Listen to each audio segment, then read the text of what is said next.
this is Alalala, and here I am with my very own Ugly to Beauty challenge in The Sims 3.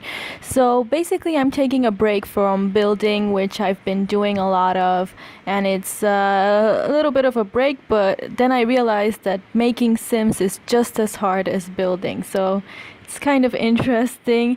But here I have a sim that was randomly generated by the game itself, and it's typically called a pudding face is what people call it, because it's the random face that every single sim gets. The only thing that's different in between these randomly generated sims is the hairstyles and the clothing that they'll randomly generate with. And this girl ended up looking a lot like a bunch of K-pop idols trainees that I've been looking at for a couple of days or months. I don't even know, but these features came to mind while I was making her, because as you know, I'm making a hanok house, a traditional Korean house. And for some reason, well, not really, because I really need some more Korean inspired characters. I already have like 5, but I really wanted to make another one, and she ended up very naturally coming from that. So I was really pleased with how she turned out to look like. As you can see here, some of the hairstyles that I was checking out are very traditional styles. That one that was really big hairstyle, it's called Eunjeon Miori, and it's the hairstyle that was traditionally worn by women who were kisaeng or gisaeng. Sorry for my bad pronunciation. They were like dancers and performers in past dynasties in Korea. I think the one that I'm basing, or I guess the one that I ended up using the dress for her, the formal outfit, is from the Goryeo dynasty, and this was not intentional, by the way. I just thought that that was the best traditional dress for this character, and I really wanted her to use a traditional dress for her formal wear, and it ended up being very red. Right now I have her in pink, but she ends up wearing a red dress, and traditionally that was the one that the Empress wore.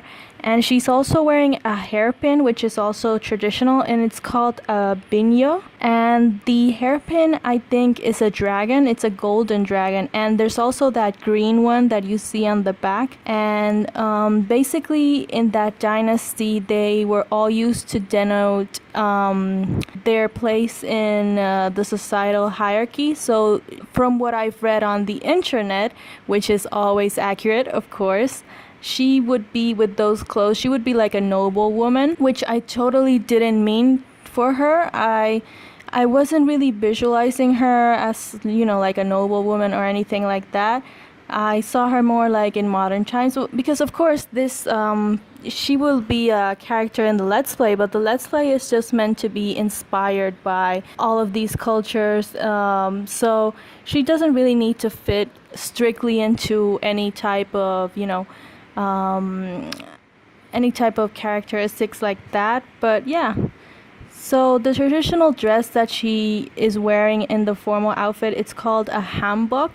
I think if you've seen like Korean dramas or you follow K-pop or things like that, you'll know what it is. But yeah, the traditional one that I chose for her, which you can see now, was typically apparently worn by the Empress during that time. Specifically, the red color is meant for that. And the hairstyle that I ended up using for her formal wear, it makes her look so different, I think, from the regular everyday clothes that she wears. It's called a Jokin Meori, and it's like pulled back braids. So I hope you enjoyed this little create a sim video. I think it's really fun to make these randomly generated sims, and these two girls are the other Korean inspired or K-pop inspired sims that I had made before. Everything about them is still in progress, so their clothing and hairstyles and all that hasn't been decided yet. But thank you so much for watching. Hopefully next time I'll have another great video for you guys. So thank you so much for watching.